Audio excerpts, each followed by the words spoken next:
नमस्कार, एस 24 में बहुत स्वागत है आप सभी का और मैं आपके साथ वर्षा। चलिए नजर डालते हैं आज की ताजा खबर। राजधानी भोपाल के करोद जेल रोड स्थित समर्पण कम्युनिटी सेंटर में सर्व ईसाई महासभा की प्रदेश स्तरीय बैठक संपन्न हुई। महासभा के राष्ट्रीय अध्यक्ष जेरी पॉल की अध्यक्षता में बैठक का आयोजन हुआ, जिसमें समाज के कई प्रमुख मुद्दों पर चर्चा हुई। प्रमुख रूप से समाज के धर्मगुरुओं पर धर्मांतरण के झूठे आरोप के संबंध में विशेष चर्चा हुई। वहीं महासभा के द्वारा पूर्व में निकाली गई जनसंपर्क यात्रा के समय मिली समाज की विभिन्न समस्याओं को बैठक में रखा गया। वहीं इन सभी विषयों के संबंध में प्रदेश के मुख्यमंत्री को अवगत कराने के लिए एक ज्ञापन तैयार किया गया है, जो आगामी दिनों में प्रदेश के मुख्यमंत्री को सौंप दिया जाएगा। वहीं ईसाई समाज की समस्याओं और विभिन्न मांगों को देखते हुए महासभा के द्वारा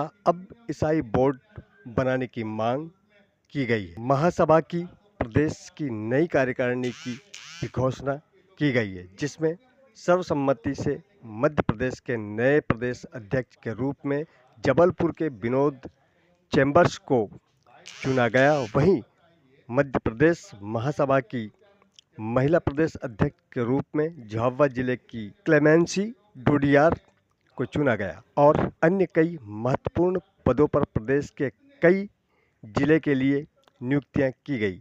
कार्यक्रम के समापन के पर भोपाल जिला अध्यक्ष लुइस मॉरिस ने प्रदेश भर से पधारे सभी पदाधिकारियों का आभार व्यक्त किया।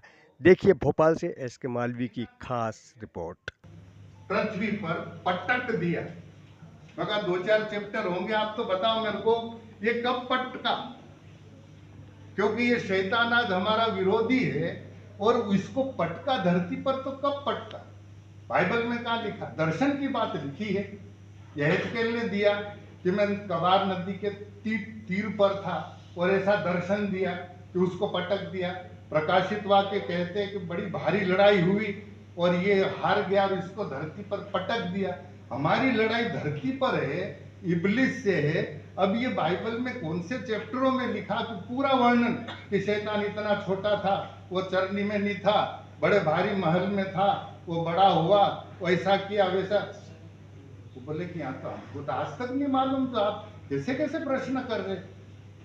ये प्रश्न बाइबल से निकलते हैं और ये हमारा विरोधी है इब्लिस, जो हमारे लोगों को, संसार के लोगों को पकड़कर अपने लोगों के बीच में करता है।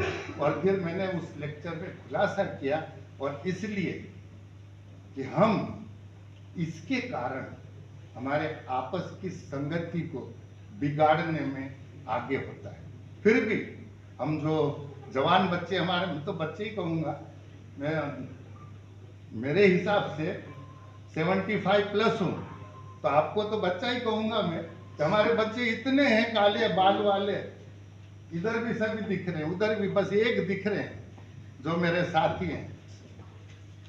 सर की जितनी भी योजनाएं हैं उनको हम सफल कर सके, बना सके और एक दिन ऐसा आए कि एक घुटना झुके। बस इतना कह के परमेश्वर के साथ और आप सबों के साथ ये संगति मिली, तो जेरी जी का धन्यवाद। हम कहीं जाते हैं तो हिचकिचाते नहीं हैं, इसीलिए बड़ों का आशीर्वाद और उनका साथ रहना बहुत जरूरी है। आपके सुंदर सुंदर वचनों के लिए हम भी हृदय से धन्यवाद देते हैं, जोरदार तालियों के साथ। आज संपूर्ण मध्य प्रदेश के जो ईसाई समाज है, उनका जो प्रमुख संगठन है सर्व ईसाई महासभा, उसकी एक प्रदेश स्तरीय बैठक रखी गई है, जिसमें के मध्य प्रदेश के लगभग 30 से 35 जिलों के जो समाज के प्रतिनिधि हैं और पदाधिकारी हैं संगठन के, वो लोग आए हैं और समाज की जो बेसिक समस्याएं हैं उस पर चर्चा करने के लिए हम लोग सब एकत्रित हुए हैं। उन समस्याओं पर विचार विमर्श करेंगे, क्योंकि बीच में जो जनसंपर्क यात्रा निकाली गई थी, जगह जगह ग्रामीण क्षेत्रों में, शहरों में जाकर के जो समाज के लोगों से हम लोग मिले थे, जो समस्याएं हम लोगों के पास आई थी, उस पर आज विचार विमर्श किया जाएगा कि आगे किस तरह से उस पर कार्य करना है। साथ में सबका एक विचार बना है कि हम माननीय मुख्यमंत्री जी को एक ज्ञापन सौंपेंगे और वो समाज की सारी समस्याएं उस ज्ञापन में हम लोगों ने लिखी हैं। उनसे निवेदन करेंगे कि वो समाज की समस्याओं को प्राथमिकता के आधार पर उसका हल निकालें। लोगों को, क्योंकि अल्पसंख्यक ईसाई समाज, आदिवासी ईसाई समाज कहीं ना कहीं हर चीज में पिछड़ रहा है। उनके लिए कोई भी शासकीय सरकारी योजनाएं या कोई भी इस तरह की सरकार के द्वारा नई कोई योजनाएं नहीं लाई जा रही हैं। हम लोग निवेदन करेंगे कि माननीय मुख्यमंत्री, जो कि प्रदेश के मुखिया हैं, वो सभी धर्मों को एक समान दृष्टि से देखेंगे और इसी क्रम में ईसाई समाज भी ये आशा करता है कि वो हमारी समस्याओं का निदान करेंगे। इस हेतु ये बैठक। जनसंपर्क के दौरान क्या समस्याएं सामने निकल कर आई? जनसंपर्क जो यात्रा थी उसमें हम लोगों ने देखा है कि कई जगह पर जो अल्पसंख्यक ईसाई समाज है उनको वो सुविधाएं प्राप्त नहीं हो रही है। चाहे बच्चों की छात्रवृत्ति ले लीजिए, महिलाओं को स्वरोजगार की योजनाएं ले लीजिए, या उच्च शिक्षा के लिए जो हमारे बच्चे विदेश जाते हैं उसमें भी जो ऋण मिलता है उसमें कहीं ना कहीं वो सुविधाएं प्राप्त नहीं हो रही हैं। साथ में मसीह समाज की कई चर्च हैं जो बरसों पुराने, 100 से 150 साल पुराने हैं। हमारा ये निवेदन है कि उनको राष्ट्रीय धरोहर घोषित करें, उनका संरक्षण हो, उनको व्यवस्थित रूप से बनाएं, ताकि जो कहीं पर भी क्षतिग्रस्त हो रहे हैं उनको व्यवस्थित रूप से बना करके, जो दूर दराज से लोग आते हैं सभी धर्मों के धार्मिक स्थलों को देखते हैं, उसी प्रकार से हम भी चाहते हैं कि मसीह समाज के जो बरसों पुराने धार्मिक स्थल हैं उसको लोग देखें, समझें और किस प्रकार से बरसों से वो सेवा कर रहे हैं उसको वो जान सके।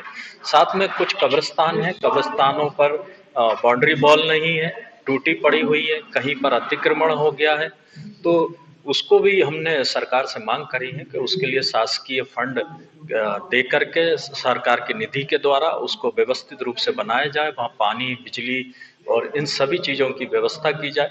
साथ में हमने देखा है कि प्रदेश में कई जिलों में जो मसीह समाज के जो वरिष्ठ हमारे लोग थे और संस्थाएं थी, उन्होंने कई एकड़ जमीन छोड़ करके गए, लेकिन कुछ लोग उन जमीनों को दलाली करके भूमाफियाओं के साथ मिलकर के बेच रहे हैं। वो कई जगह पर तो सरकार ने कई एकड़ जमीन अपने सानिध्य में ले ली है, सरकारी भूमि घोषित कर दिया है और वो समाज के पास से वो भूमि चली गई है। वो जाने का कारण यही है कि कुछ लोग अवैध तरीके से उसको बेच रहे थे, समाज के ही लोगों के द्वारा उसमें शिकायत की गई, लेकिन चूंकि सरकार ने इस विवाद की स्थिति को देखते हुए कई संस्थाओं की कई एकड़ जमीन सरकारी घोषित कर दी गई है। समाज को भी इससे बड़ा धक्का लगा है। तो हमारी मांग ये है कि क्यों ना एक प्रदेश सरकार एक ईसाई बोर्ड का गठन करे, उस ईसाई बोर्ड में जितनी भी जो हमारी संपत्तियां हैं उन सबको समाहित करें और ताकि हमारे बच्चे भी उन संस्थाओं से अच्छी शिक्षा हासिल करके, उच्च शिक्षा हासिल करके और एक अच्छे मुकाम पर पहुंच सकें और समाज के लोगों को भी न्याय मिल सके। जहां जो जिस तरह की ज़मीनें बेची जा रही हैं उन ज़मीनों पर रोक लग सके और लोग जो हमारे बचे हुए संस्थान हैं उनको बचा करके आगे का भविष्य तय कर सकें। आज नई कार्यकारिणी की भी घोषणा की गई है, किनको प्रमुख जिम्मेदारियां दी गई हैं? प्रदेश की नई कार्यकारिणी अभी हम घोषित करने जा रहे हैं इसमें नए लोगों को जो भी निचले क्रम से जो अच्छे काम करे हैं, जो संगठन के प्रति अच्छे भाव रखते हैं, उनको हम लोग पदोन्नत करते हुए प्रदेश कार्यकारिणी का गठन करने जा रहे हैं। कुछ जिलों में नए जिलाध्यक्षों की घोषणा हम लोग करने जा रहे हैं। ये क्रम हम लोग अभी करने वाले हैं। सूत्रों से मिली जानकारी के अनुसार आज सीएम साहब से भी समय दिया हुआ है और सीएम साहब ने भी दिया है समय मिलने का। क्या प्रमुख मांगे रहेंगी सीएम साहब से? और सीएम साहब से यही मांगे हैं, समाज की जो भी समस्या है अभी मैंने बताया, इन्हीं समस्याओं को लेकर के हमने एक ज्ञापन बनाया। वो ज्ञापन जा करके हम सीएम साहब के यहाँ सौंपेंगे और उस पर निराकरण की मांग करेंगे।